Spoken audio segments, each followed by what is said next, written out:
እንደዚህ አይደለም። መንገድ ላይ የቅልተይ ልሆነሽ ተይማ ልንገርሽ። እስኪ ምከሩልኝ፣ እስኪ ንገሩልኝ። እስኪ ኪያ እኔ አልቻልኩም። በቃ ያለ አንቺ ከዚህ በላይ እንግዲህ በእኛ መጽሐፍ በእኛ ሃይማኖት ሁለት ሃይማኖት አይሆንም። እኔ ያለ አንቺ መኖር አልቻልኩም ብቻዬ አንቺን አጥቻ አበባይ። ይኸው የሆነ ነገር አለባት አቦ፣ ይኸው እየተንቀጠቀጠች ያለችው ለዛ ነው። እኔ ሙስሊም ነኝ፣ እሷ ክርስቲያን ናት። ግን ሳናስበው በጣም ጥልቅ ፍቅር ውስጥ ገብተናል። እሷም ያለ እኔ መኖር ማትችልበት አባ ግቡ ግቡ። ሰላም አላችሁ? እንዴት ነሽ? ተባረክ ልጄ። እንዴት ናችሁ? ደህና ነሽ ወይ? እንዴት ናችሁ? ሰላም ነው። ልትሄጂ ነው? ኪያ አንቺን ፈልገን የመጣ ነው። ኪያ አንቺን ፈልገን ነው። ልጄ ነይ፣ ልጄ ነይ፣ ነይ እስኪ ቁጭ በይ።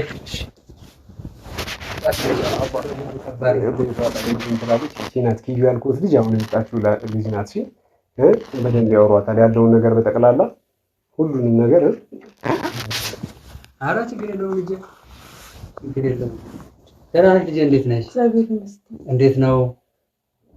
እንዴት ይዟችኋል? ስራው ኑሮስ እንዴት ነው ልጄ? ሁሉም እግዚአብሔር ይመስገን። የአዲስ አበባ ኑሮ እኮ ሰውን ቢዚ ያደረገው እንደው። ያው እግዚአብሔር ይመስገን። እንዴት ናችሁ? ደህና ነን አባ። ያው ኪያ ያልኩት ልጅ እሷ ናት። ኪዩ እሳቸው ከአንድ ቤተክርስቲያን ነው ምናምን አንድ ጓደኛዬን ሳማክረው እዛ እንደዚህ አቦይ የሚተባበሩ አሉ በሁለታችሁ ጉዳይ ላይ ኪዩን ሊያወሯት ይችላሉ ምናምን ነገር ስላሉኝ እሳቸውም ደግሞ ደጎ ጥሩ ነው አባ ባለቀ ነገር ላይ ያለፉት ይቅርታ። ኧረ ልጄ፣ ኧረ ስራ አይደለ የሃይማኖት አባቶች እኮ ስራቸው ነው የተጣላ ማስታረቅ። ኧረ እኔ እና እሱ እኮ አልተጣላንም፣ ዝም ብሎ ነው በቃ በሰላም እንለያይ ነው የተባባልነው። ካለፈ ነገር የለውም። ልጁ እንደው ካየው ጊዜ ጀምሮ ጥሩ ልጅ ነው። ክፉ ነገር አላየ ነበር። እንደው ለመናገር ስርዓት ያለው ልጅ ነው። ሁሉ ነገር አውርቶኛል። ላንቺ ያለው ፍቅር፣ ላንቺ ያለው እውነታ ብዙ ነገር አውርቶኛልና ልጅ ሰይጣን እኮ በምንም ይገባል፣ በፍቅር መሀል ይገባል። ይሄ ዲያብሎስ እኮ ስራ አይፈታም፣ ሌትም ቀንም ስራ አይፈታም ልጅ። ስለዚህ አንቺ ደግሞ እነዚህን ነገሮች ከፍቅር በላይ ምን አለ? ጌታችን ኢየሱስ ክርስቶስ እኮ ለኛ ለአዳም ሲል ነው ለኛ ለህዝቦቹ ሲል ነው በምድር ላይ ወርዶ ተሰቅሎ ፍቅርን እስከመጨረሻው ድረስ ያሳየን እኮ ታውቂያለሽ ልጄ። ይሄ የኛ አስተምሮት ነው። ስለዚህ አንቺ ደግሞ አንቺን አፍቅሮ ለአንቺ ትልቅ ክብር ሰጥቶ የመጣ ሰው ደግሞ አለመግፋት ነው ልጄ። መግፋት አይደለም አባቴ፣ መግፋት ነው። እኔ ከአፏም ልቀበላት አይደለም። በጓደኛ አስመከርኩ፣ በቤተሰብ አስመከርኩ። አባቴ ዛሬ እንዳየዋት ሁሉ ነገር አብቅቶለታል እንደምትል አይነት ሴት አልነበረችም። በጣም ለእኔ ስትል ቤተሰቧን ያስቀየመች፣ ጓደኞቿን ያስቀየመች፣ ስራዋን ያበላሸች፣ ሙሉ ህይወቷን ለእኔ ስትል የሰጠች ልጅ ነበረች። አሁን ከመሬት ተነስታ ምን እንደሆነ ባልታወቀ ምክንያት ካጠገቤ ዞር በል ላይ አልፈልግም ማለች። ግን አንድ ወዳጅም አለ ሰሞኑን ጓደኛዋ ሆኖ የመጣ ውጪ ረጅም ዓመት ይኖር የነበረ ምናምን ነገር እና እሱ ከመጣ ጀምሮ ነው እንደዛ የሆነችው። እና ሰዎች የሚሉት ሌላ ነገር ነው። ለገንዘብ ብላ ነው የከዳች፣ ለእንትን ብላ ነው የገዳች ይሉኛል ሰዎች። ያን ደግሞ መቀበል አልቻልኩም። ምክንያቱም ለኔ ስትል ገንዘቧን አታውቃለሁ፣ ህይወቷን አደጋ ላይ ጥላቃለሁ ለኔ ስትል እና እስኪ ጉዳዩ እኔ በወዳጅ አስመክሬ፣ በጎረቤት አስመክሬ፣ በጓደኞች አስመክሬ ሁሉ ያለኝን የሚችለውን ነገር ሁሉ አድርግ አልቻልኩም። በቃ እሷ እንዲሁ በደፈና ካጠገቤ ራቅ ነው የምትለኝና ሲጨንቀኝ ነው የወርሶንም ይዤ መጣሁ። ነግሬዋለሁ። መጀመሪያም ነግሬዋለሁ፣ አሁንም እየነገርኩት ነው። ያው በሰላም መለያየቱ ይሻላል ብዬ ነው። እስኪ ለእኔ የነገርሽኝ ምክንያቶች እስኪ አሳማኝ ምክንያት ከሆነ ንገሪያቸው። እስኪ ለሳቸው እስኪ ንገሪያቸው። አባ እንዳልኩትም ይኸውልህ የሃይማኖት ልዩነት አለን። እኔ ሙስሊም ነኝ፣ እሷ ክርስቲያን ናት። ግን ሳናስበው በጣም ጥልቅ ፍቅር ውስጥ ገብተናል። እሷም ያለ እኔ መኖር ማትችልበት፣ እኔም ያለ እሷ መኖር ማልችልበት ደረጃ ላይ ደርሰናል። መጀመሪያ ማለት ነው አንቺም በሃይማኖትሽ እኔም በሃይማኖቴ ሆኜ መኖር እንችላለን፣ ችግር የለም ተባብለ እሷ ማምናበት እኔ ማምኜበት ረጅም ጊዜ ቤት ሰርተን ቤት መስርተን እሷም ጎጆ ሰርታ ብዙ ርቀት ተጉዘናል ነው አባቴ። አሁን ግን ይሄ ነገር ሲፈጠር ድንገት በቃ ካጠገቤ ዞረላለች። አምናበት እሷ ነበረ የቤቱን ዕቃ እንዳለ ያሟላችሁ። አባቴ ድሮ እኮ ትንሽ ነገር ሲፈጠር ጥላኝ የምትሄድ ሴት ብትሆን አሁን አምኜ ለመቀበል ይችል ነበረ። አሁን ያንን አምኜ የሆኑ ነገሮች ሲቀበሉ አውጥታ እየጣለችኝ እንዳልሆነ ማመን የከበደኝ ለእኔ ስትል ያልተሰቃየችው ስቃይ የለም አባቴ፣ ያልሆነችው ነገር የለም። በቃ ወዳጅ ዘመድ ሁሉ ተረባረበባት አጠገቡ እንዳትደርሺ ብሎ፣ እሷ ግን ሁሉ ተቋቁማ ከኔ ስርስር ስትል ነበር። አሁን ግን ድንገት መጣ አስጠላኸኛለች። እራቅልኝ ከአይኔ እንኳን አጠገብ እኔን ስታይ አቅለሸልሻት ጀመር። ያለ እኔ አንድ ደቂቃ እንኳን መቆየት የማትችል ሴት ነበረች። አባቴ ምን ብዬ ፍቅር አለቀ ልበል? በአንድ ቀን ፍቅር ያልቃል እንዴ አባቴ? እስኪ ምከሩልኝ፣ እስኪ ንገሩልኝ። እስኪ ኪያ እኔ አልቻልኩም። በቃ ያለ አንቺ ከዚህ በላይ በቃ ልጅ ሰማሽው? አሁን እሱ ከለኔ እንደለኔ ያለው ሁሉ ላንቺ ነው የነገረሽ። ከፊት ሳያፈር ምንም ሳይ እንደሚወድሽ ጥግ ድረስ ለአንቺ ምን ያክል ክብር እንዳለው አንቺም ለሱ ስንት መስዋዕትነት እንደከፈልሽ ልጁ ራሱ የመሰከረልሽ ነው። ልጅ ታዲያ ምንድነው በመሃላችሁ ያለው ነገር? ምንስ ይሄን ያክል ዓመት ከቆያችሁ ይሄን ያክል አንቺም ለሱ ትልቅ ቦታ ኖሮሽ ይሄን ያክል ጊዜ ከኖራችሁ በመሃል ምን ተፈጠረ ታዲያ? ልጅ ምንድነው እንደዚህ የሚያደርገው? ለምን ልጅ ለምን ደስ እኮ በቃ አይባልም ልጅ፣ ምክንያት አለው።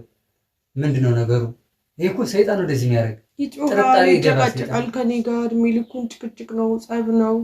ያ ደግሞ ይሰለቸኝ አባቴ። እድሜ ልኩን እኔ ሳስከፋት ነው የኖርኩት። እድሜ ልኬን በትንሽ ነገር ሲጨቃጨቃ በጣም ስለማፈቅራት በጣም ስለምሳሳላት ማለት ነው ትንሽ ነገር ታስቀናኛለች። እውነቱን ለመናገር ከሆነ አልጮህኩም አላልኩም፣ አልተኮሳተርኩብሽም አላልኩም፣ አላስቀየምኩሽም አላልኩም። አስቀይሜያታለሁ፣ ሁሉ ነገር አድርጌያለሁ። ግን አሁን እንደዚህ ስፍ በሙሉ አይኔ ላያት እንኳን በጣም በከበደኝ ሰዓት ጥላይ ልትሄድ ይቅርና ያኔ እንደዛ ሳመናጭቃት፣ ያኔ እንዲህ ሳበሳጭቃት ከአስሩ ሰው ጋር ጠርጥሬያት እንኳን ጥላይ ልትሄድ አልነበረም። እስኪ ይፍረዱ። አሁን ላይ ሰላም ሆነን እኔና እሷ ደስ ብሎን መኖር ገና ስንጀምር ነው ተነስቼ ደግሞ የሚገርሙት ትታኝ እንኳን አይኗን እንዳያትራቅ ብዬ ጎጆ መሰርታለሁ ማላለችም። ተነስቼ ወደ ካናዳ ልሄድ ነው 2 ሳምንት ነው የቀረኝ ነው የምትለው። አባቴ እንዴት ይቻለው? ለመማር ነው የሚሄደው። ለመማር ነው የሚሄደው። መማርም እኮ ገደብ የለውም ልጅ። አሁን ለአንቺ መማርም ያንቺ መሄድም እኮ ምንም ከእሱ ጋር የሚያገናኘው ነገር የለም። በትክክል። አንቺና እሱ ከተፋቀራችሁ ከተዋደዳችሁ እሱ ለአንቺ እንደ እናትና እንደ ልጅ ከተንከባከበሽ አንቺም በደንብ ተንከባከባችሁ ሁለታችሁ ከተፈቃቀራችሁ መሄድሽ ችግር የለም ልጅ። ሃይማኖታችንም አይሆንም። እስኪ አባ ሃይማኖታችን አይሆንም ብለን መጀመሪያ ስንጀምረው ይሄ ነገር አልታያትም? ደግሞ እኔ አልነበርኩም እኮ እሷ ራሷ ሃይማኖት ችግር የለውም በቃ ሃይማኖትን ችዬ እኖራለሁ ብላለች እኮ አባ። እሱም ብላን ረጅም ርቀት ተጉዘናል። ምክንያቱ የሃይማኖት ብላ አሁን እርሷ ሃይማኖት አባት ስለመጡ አደረገችው እንጂ በፍጹም እንደዛ አይደለም። በፍጹም አባቴ። ሰው እንዴት ያለ ሃይማኖትሽ እንዴት ልጅ ታገቢዋለሽ ብሎ አንቀሮ ሲተፋት ምን አገባችሁ በእኔ ህይወት ስትል የነበረች ልጅ ናት። እስኪ ሌላ ምክንያት ካለሽ ዛሬ ገባኛ። ዛሬ ፈጣሪ አይኔን ገለጠልኝ አባ። ልጅ አሁን ምን አለ መሰለሽ ልጅ፣ እንግዲህ በእኛ መጽሐፍ በእኛ ሃይማኖት ሁለት ሃይማኖት አይሆንም። በመጽሐፍ ቅዱሳችን በአስተምህሮታችንም እንደዛ ነው። ግን ደግሞ እናንተ ወዳችሁ ተዋዳችሁ ከተፋቀራችሁ ብዙ ዓመት አብራችሁ ቆያችሁ ሰዎች ናችሁ። ስለዚህ ልጅ አሁን ደርሰሽ እንደዚህ ነው እንደዚህ እሱ በሃይማኖት ሌላ ምናምን አይባልም ልጅ። በትክክል ፈጣሪ ያከብርልኝ። ፍታዊ ነው እውነት ልጅ። እንደዚህ አትበይ ልጅ። እሱም ይጎዳል እኮ ለአንቺ ሲናገር አሁን እኮ አባ እርሶን ትስላሉኝ ምናምን ነገር እኮ አይደለም። እኔ እርሶን አከብራለሁ። እኔ ከእርሶ ጋር መጣላት አልፈልግም። ግን ደግሞ ሰው በቃ ካለ በቃ ሰው በቃኝ ካለ በቃ በቃኝ ያልኩት ደግሞ ችዬ ነው አይደል? ምን ችለሽ? እስኪ እርሶና እኔና አንቺ እስኪ እናውራ። ምን አስቀየሜ? ምን ድንበር አልፌ? ታዲያ ካላስቀየምኩሽ ለምን ትተይኛለሽ? እኔ አላንቺ መኖር አልቻልኩም ብቻዬን አንቺን አጥቻ አበባይ ለማን ልናገር ስቃይ ትተሽኝ ነብደሽ ባዶዬ ልቤም ካንቺ ጋር አብሮ ይኖራል የሙታን ኑሮ። አንድ ሰው እኮ ነው እየወደደ ያለው። ቆይ ልጄ አሁን እኮ የወደታችሁ ፍቅርም እኮ እንዳለ ነው። እሱ ለአንቺ ምን ያክል እንዴት እንደሚወድሽ እንዴት አብራሽ እንደኖራችሁ እንዴት እንዳሰብሽለት የቤቱን ዕቃ እንዴት እንዳሟላሽ ለአንቺ ለሱ ምን ያክል ቦታ እንዳለሽ ልጄ እየተናገረ ነው ፊትሽ። አልዋሸም እኮ ልጁ። ነገር ግን አዎ እርግጥ ነው በሃይማኖታችን ሁለት ሃይማኖት በአንድ ትዳር ውስጥ መመስረት ባይቻልም ግን ደግሞ ፍቅር ያሸንፋል ይላል። ፍቅር ካሸነፈ ደግሞ አንቺ ልጄ የአባትነት ምክርሽን ስሚ። አሁን አንቺም እሱን ተመካክራችሁ ወደ አንድ መንገድ ለማመቻቸት እርጋታ ይፈልጋል፣ ጥንቃቄ ይፈልጋል። አንቺና እሱ መነጋገር ያለባችሁ ልጄ። አሁን እኮ አንቺም እሱም እየተወደዳችሁ አጥቂያ ትቅረብ ምናምን ምትትያውን እሱም ይከፋዋል ልጄ። ለሰው ተብሎ እኮ ብዙ ነገር ይደረጋል። ከፋኝ እንጂ ተረጋጊ ልጄ፣ ከፋኝ እንጂ። ስለዚህ ወደ አንቺ ወደ አንቺ የሚመጣበትን መንገድ ለማመቻቸት አንቺም የምክር አገልግሎት እየሰጠን እኛም ሁሌ መተን ቤቱን ጸበል እየረጨን እስኪ እሱን ነገር አሁን ያሉትን ነገር እስኪ እንደው የሚያስፈልጋት ከሆነ እዛ ሜዳ የምትረጭም ከሆነ ጸበልም እዛ የምትገባም ከሆነ እስኪ ገስጹልኝና እስኪ እዛም ከሄደች እዛ ትሄድ ነው። እሺ ጸበል ይጂ ሰዎች እንደውም እያሉ ያሉት አባ ይቺ ልጅ የሆነ ነገር ተደርጎባት ነው እንጂ በፍጹም ጤነኛ ሆና እንደዚህ ልታረጋ አትችልም ነው። ይሄን ያህል ነው የእሷን ፍቅር የሚያዩት አባቴ፣ ይሄን ያህል ነው የሚያዩት። ስለዚህ ሆነሻል ኪያ ሆነሻል። እንዲህ አይደለም ሳቀሽ የሆንኩት እንደዚህ አይደለም። መንገድ ላይ የቅልተይ ልሆነሽ ተይማ ልንገርሽ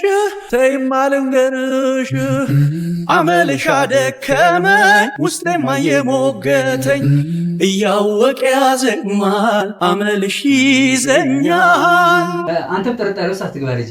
የታባቱ ስልጣን አግኝቶ ነውና መተት ምናምን አባቱነት ምን አባቱ ያመጣልናል። ስልጣን እኮ የለውም ልጄ። ሰዎች ዝም ላይ አሟጥሩበታል። በተለምዶ ምንም ስልጣን የለውም። እኔ እኮ ደህና ነኝ ከሱ ጋር አልሆንም ስላልኩ እኮ ነው ሁሉ ነገር የሚመጣው። ልጅ አንቺ ተስተካከያለሽ፣ ተስተካከሉ ልጅ። የአባትነት ምክር እኮ አይጣስም። በሰላም እንለያይ እኮ ነው ያልኩት። ለምን ልጅ ለምን ምን ተገንቶ ይሄን ጊዜ በለው አብራችሁ ኖራችሁ።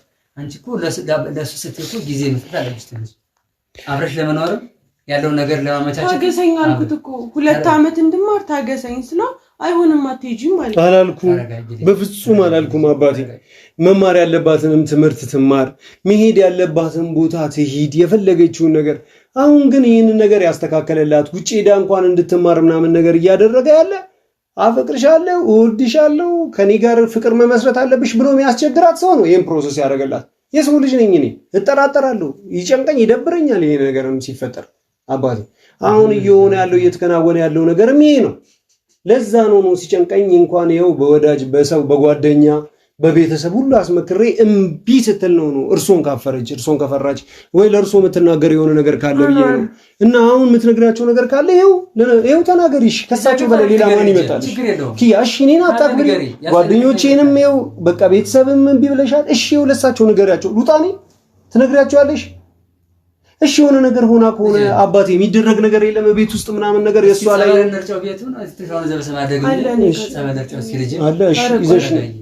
ይዘሽላቸው ነው መደረግ ያለበትን ሁሉ አድርጎ አባቴ። ጸበል ስጭኝ እያሉሽ ነው ኪያ። የምታረጊውን ነገር እንዳለ አስደርጊ። እዚህ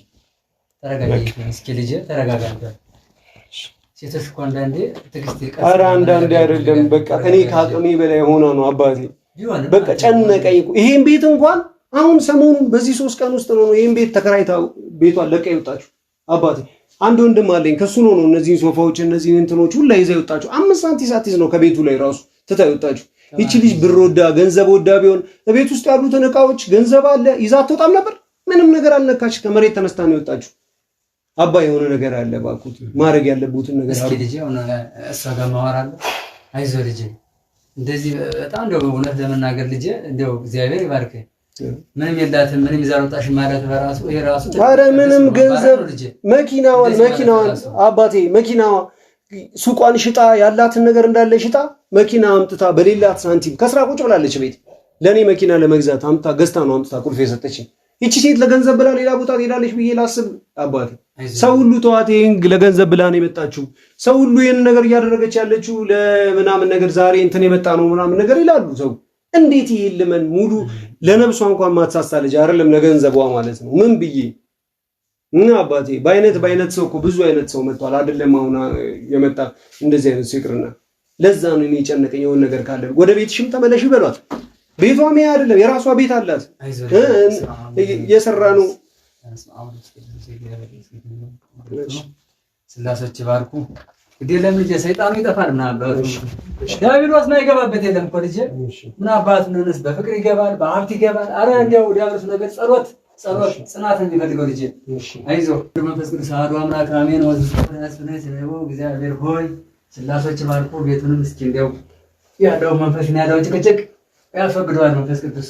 አሁን ዘበሰማያት ቅዱስ ከመከከማወተ ወባርከ ስናድርገ እስኪ ብልጄ አቦይ እሷን በደንብ እርጯት። እሺ እሷን በደንብ የሚያጠጧትም ከሆነ የሚረጯትም ከሆነ በደንብ እንትን በሏት። እስኪ ልጄ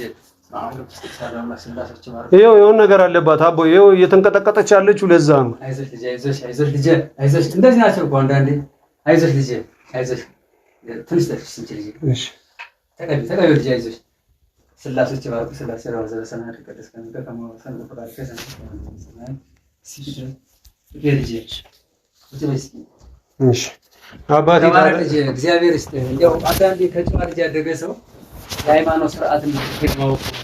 ምንም እንኳን ሃይማኖት ባትገባበት አንተ በስርዓት ጠርተህ እኛን መተህ ጠርተህ አነሳስተህ ለዚህ እንደዚህ አድርገህ እስኪ እንደው በሃይማኖት አባቶች ተመክራ ሚስት መነሳች ማለት ተባረክ። እንደው ልጅ ውጣል ልጅ በየበቱ ይቅና። አሜን። እንደዚህ ነው የሰው ልጅ። አሜን። ይሄንን ስሎት ልጁ ሲሉ አመጡት ጉዳዩን። በነገራችን ላይ ልጅም ጸንሳልኛለች። ከዚህ ጋር ነው ደግሞ በዛ ላይ ይሄው አባቴ ለማለት እንኳን አፍራለሁ። እርሶ ፊት አስወርደዋለሁም እያለች ነው። ይሄው አባቴ አስወርደዋለሁም እያለች ነው ነው ይሄው እንደዛ እያለች ነው። ይሄው እንደዛ እያለች ነው ነው አስወርደዋለሁ እያለች ነው ነው። በቃ እምቢ አለችኝ፣ አቃተችኝ። በቀደም ሆስፒታል ነው ያገኘኋት አባቴ። ይሄንንም እስኪ እንትን ይበሉልኝ እስኪ ምን ያህል የከፋ ነገር እንደሆነ ለኔ ብላ እንኳን ባይሆን ልጅ ማስወረድ ምን ያህል ኃጢአት መሆኑን ይንገሯት። ልጅስ ምንድን እንደዚህ እንደው ለምን እንዴ እስኪ ነው አሁን ምን ልጅ እንደው እውነት ነው እሱ የሚለው ያው ያለ አልዋሽም እኮ ነው አልዋሽውትም። እንደዚያ ታደርግም ያ ሲያይሽ እንደው ደርባባ ረጋ ያልሽ ልጅ ነሽ። ልጅ ደግሞ ከላይት የሚሰጥ ጸጋ ነው፣ ከፈጣሪ የተሰጠ ጸጋ ነው። ብዙ ተባዙ ብሎ ምድሪቱ ሙሏት ያለን መጽሐፍ ቅዱስ የሰፈረው እኮ ዝም ብሎ እንደው ከንቱ አይደለም። ልንዋለድ ሊራቡ ነው ሰዎች እንደዚህ እንዲጋቡ ትዳር መሰረት የሚደረገው። ትዳር ማለት መሰረቱ ምንድነው? እኔና እሱ እኮ ትዳር መሰረት ነው። ቀለበት አድርገናል አባቴ፣ ቀለበት አድርገ ወዳ ፈቅዳ ዘመንን ሙሉ ከአንተ ጋር ጨርሳለሁ፣ መቼም ወደ ኋላ አልመለስም ከሁን ቃል ሳትገባልኝ እንኳን ለኔ ህይወቷን የምትሰጥ ልጅ ነበረች። ቃል ገብታ ደግሞ አስቡት የሆነ ነገር ካልተፈጠረ እሺ ነገርያቸው ቀለበት እኮ ሁሉንም ነገር ቀለበት ማለት ምን ማለት ይመስልሻል ልጅ? ቀለበት ማለት እኮ ለዘላለም አብሬ እኖራለሁ፣ በጠቆር በከሳ ጊዜ ባለህ በነጣህ ጊዜ በሌለም ጊዜ ባለህም ጊዜ አብሬ ልኖር ዝግጁ ነኝ ማለት ዘላለማዊ ህይወትን ለመመስረት ነው ልጅ። ቀለበት ማለት ያ ነው። ምንድነው እንደዚህ ያደርግሽ ልጅ? እስኪ ንገሪ ልጅ። እንደው ችግር ምንም ሳታፍሪ ንገሪ። እኔ እንደው አባት ነኝ ልጅ። እንደው ለአባት እኮ አይካድም ዝም አይባልም ልጅ። እስኪ ወርሽ ንገሪ። ምንም ነገር እኮ አይደለም አባ። ለምንድን ነው ታስወርጂ የፈለግሽ ልጅ? እንደው እውነት አሳው ማምጣት ዳቢሎስ እኮ ሃይማኖት የማይሆን ነገር ነው አባ። ሁለት ሃይማኖት ነው ሐሳቡ እሱ አይደለም። እስኪ አንቺ ይኸው በእርሶ ፊት ትማል፣ ይኸው ለእርሶ ትማል። እስኪ ሃይማኖት ነው ብላ ትማል። እስኪ እኔን ከምታይ ንገሪ፣ እስኪ ንገሪያቸው። ማይ እስኪ ሃይማኖት ነው ብለሽ ማይ ይሄ ምን ሊሆንልሽ? ምንድን ነው ያጣሽው ከኔ? እስኪ ይሄንን ይኸው በሳቸው ፊት ይሄን አሳጥተኸኛል በይኝ፣ አሳጥተኸኛል በይኝ። ኪዬ ምንም አላጣው ምንም አልፈልግም። ካላጣሽ ለምን ትተሽ ትሄጃለሽ? ካላጣሽ ለምን ትተኛለሽ? አውላላ ሜዳ ላይ ለምን ትተኛለሽ? ኪያ ለማን ነው ትተሽኝ የምትሄጂው? ለምንድን ነው ትተሽኝ የምትሄጂው? ኪያ ብትማሪ ብትበለጽጊ ለቤተሰባችን አይደል? ለኔ አይደል? ለልጄ አይደል? ለልጆቻችን አይደል? በምን አይነት መልኩ ነው የምትማሪው? ጥለሽኝ ሄደሽ ነው? እኔ እዛ ሄጄ ነው መማር የምፈልገው። ሲቀጥል ደግሞ አባ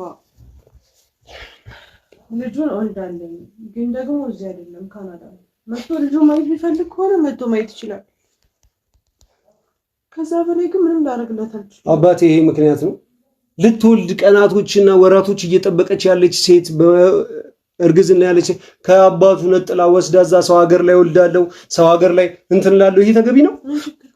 ተገቢ ነው ወይ አባቴ? እንደው ልጅ ለምን ነው እዛ ሀገር ማየት የፈለግሽው? ይሄው እስኪ እኔ እንደው ማለት ይሄው ንገሪያቸው፣ ለሳቸው ይሄው ንገሪያቸው። ለምን ማየት የፈለግሽ ሲንገሪ? ስለዚህ መማር እኮ ልጅ ከሱ ጋር ምንም አያያዘው። በፍቅር ሆናችሁ እየተጋገባችሁ እየተሳሰባችሁ አብራችሁ መማር ትችያለሽ። በቀጣት ትችያለሽ እኮ ልጅ። ለምን ልጅ አንዴ ልጅ ይኸውልሽ በመጽሐፍ ቅዱስ እንደተባለው ሁለት የተቃራኒ ሃይማኖት አይጋቡ። በእኛ መጽሐፍ ግን ደግሞ ሁለታችሁ ተዋዳችሁ ተፈቅራችሁ ብዙ ዓመት ኖራችኋል። በመሀላችሁ ደግሞ እንግዲህ ፈጣሪ የፈቀደው ጽንስ ፍጥረት ከመጣ ፍጥረቱን በፍቅር ተቀብለሽ በጸጋ ተቀብለሽ ልጅ ማሳደግ ነው ልጅ። ከሱ ጋር ያለሽን ነገር ደግሞ እንዲያው ልጄ ማለት እንዲያው ልጄ አደራ ልጄ። ሰይጣን ነው እንደዚህ የሚያደርገው። ዲያብሎስ ማይገባበት የለም። እሺ አይዞሽ ልጄ፣ ማይሳካ ነገር እኮ የለም። አንቺ ብቻ ያለውን ነገር አማርሽ ጋር ያለሽ ነገር ሰላም መፍጠር ልጄ። የቤቷ አባወራ እኮ ትልቁ ነገር ባል እኮ ነው። ባል እኮ ክርስቶስ ነው። ሚስት ቤተክርስቲያን ናት። ይሄን አስተምሮ በጉባኤ ትማራላችሁ አይደል ልጄ? ትሄጃለሽ ጉባኤ? አዎ። ስለዚህ ልጄ እንዲያው አደራሽ ልጄ፣ ለአባት ምንም አይደበቅም። ችግር ካለ ሌላ ንገሪ። በዚህ ጉዳይ እንዲያው አደራሽ። ይሄ ጽንስ አስወርዳለሁ ምን አይባል ነው የሰይጣን ጆሮ እንደደፈ እንዲያው ሰይጣን እኮ ዲያብሎስ ማይገባበት ጉድ እኮ የለም። እንደዚህ ማለት በፍጹም እንደዚህ እንዳትዪ ልጄ አደራሽን። እሺ። ስለዚህ ከሱ ጋር ያለሽን ነገር በመነጋገር እንዲያው እግዚአብሔር ይስጠው። እውነት ለመናገር ልጄ እንዲያው ምርጥ ባለ የገጠመሽ ብዬ ነው የማስበው። አሁን እንዳልሽ ከሆነ እሱ ሌላ ሃይማኖት ተከታይ መሰለኝ፣ አንቺም ክርስቲያን ነሽ። መጥቶ ከኔ ቤት ድረስ አንድ ቄስን መጥቶና እስኪ አባቴ ቤት ይማርኩ ብሎ ይዞ መምጣት ማለት ይሄ መባረክ እኮ ነው ልጄ። ይሄ የጨዋነቱን ያሳያል፣ መባረክን ያሳያል። እርግጠኛ ልጅ አንቺ ከተረጋጋሽ ቀስ ካልሽ እሱ ወደ አንቺ ቦታ ማምጣት አይቀርም። ዋና አንቺ ነኝ። ግድ የለሽም ልጄ፣ ግድ የለሽም። ስሚኝ፣ እኔ ጊዜ ለሁሉ ብሏል። ጊዜ ያስፈልጋል ለሁሉ፣ ለመመካከል፣ ለመነጋገር፣ ነገሮች ማስተካከል ጊዜ ያስፈልጋል። ግድ የለሽም። አሁን ቤት ንስሐ አባት ካላችሁ እሳቸውን ነግራችኋቸው እየመጡ ሁሌ ቤቱን እየረጩ የምክር አገልግሎት እየሰጡ እርሷቸው እናንተ ማሳከል ይችላሉ። ልጄ ያንቺ ጎጆ እኮ ማንም አይኖርም ልጄ። ቤተሰቦች እኮ ምኖር ለራሳቸው፣ አንቺ ምን ለራስሽ። መጀመሪያ ባይሆን እውነት ነበር፣ ባይሆን እውነትም በመጽሐፍ ቅዱስም ስለማይፈቀድ ባታደርጊ ጥሩ ነበር። አሁን ደግሞ ግን ብዙ መኖራችኋል። ለአንቺ ያለው ክብር ደግሞ ልጁ ምንም አትበላም አትጠጣም፣ ብር ይዛ አልወጣችም፣ ዕቃ ምንም በቃ ነው። ስለዚህ የሚጨነቅልሽ ጭንቀት እንደው ስላሴ ነው የሚያውቀው። እውነት እንደዚህ አይነት ባል ነው የሚፈለገው። የኛ ክርስቲያን እኮ አያደርጉትም። አንዳንድ ልጆች እኮ አሉ ሰርቃኝ ሄደሽ ምናምን እያሉ ብዙ ነገር እያማረቱ እኮ ሚስቶቻቸውን ለጥላሸት የሚሰጡ ሰዎች አሉ፣ ለጥላሸት የሚሰጡ። እሱ ግን ለአንቺ ያለው ክብር ትልቅ ነው ልጄ። ስለዚህ የሱ ልጁ ለአንቺ ያለውን ክብር ደግሞ አንቺ ማሳጣት ያለ ዋጋ ስጭ ልጄ። ዋጋ ያስፈልጋል ለባል። ግድ የለሽም ልጄ፣ እንዲያው በእኔ የሆነብሽ ልጄ፣ ግድ የለሽም። እንዲያው ስላሴ በሚያውቀው በፍቅር ማር እገኛለሁ ነው የሚለውና ማን ያውቃል ነገ ልጁ አሁን እኔ እንደመጣ ነገ ደግሞ ቀስ ብሎ ቤተክርስቲያን አንቺ ጋር ሆኖ በአንድ ልትሆኑ ትችላላችሁ። ይሄ የስላሴ ስራ ነው።